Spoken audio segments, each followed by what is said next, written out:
with barely a day and a quarter left in the major event of Traslacion kicks off, Quiapo Church is gradually being swamped by a steady stream of devotees from near and far, eager to listen to the Word of God in liturgical celebrations or holy masses celebrated each hour from 5 a.m. till 9 at night.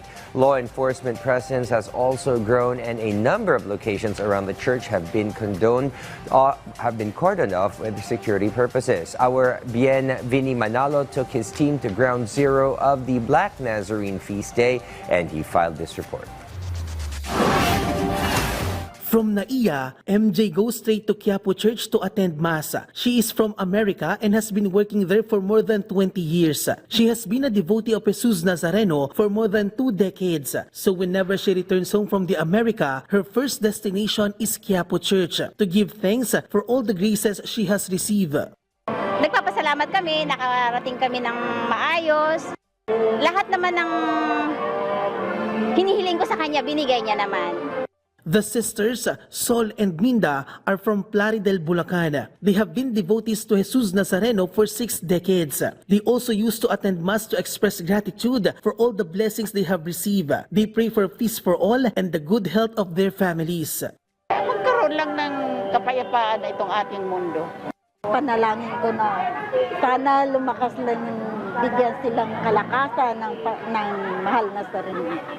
2 days before the Feast of Jesus Nazareno, the devotees keep coming to the Minor Basilica and National Shrine of Jesus Nazareno in Quiapo in Manila. They don't care about the heat and humidity outside as long as they could enter the church and listen to the Holy Mass. Many of them even came from provinces with their prayers. An hourly Mass or liturgical celebration is up at the Quiapo Church starting from 5 in the morning to 9 at night. Based on Manila Police District records, more than 1,000 devotees went to Quiapo Church today. Meanwhile, the MPD is all systems go for the upcoming festival. The security around the church is also enforced strictly. There are also barricades around the church. The authorities have not recorded any untoward incidents thus far. More than 14,000 police and augmented security personnel will be deployed on the day of the Traslacion. This includes forces from Police Regional Offices 3 and 4A, Philippine Coast Guard, Bureau of Jail Management and Penology, MMDA, and Manila LGU. The gun ban goes into effect tomorrow,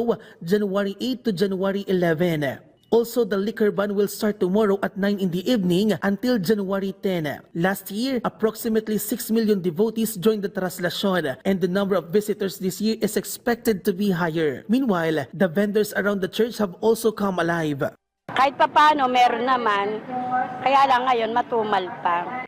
May araw na mabili, may araw na matumal.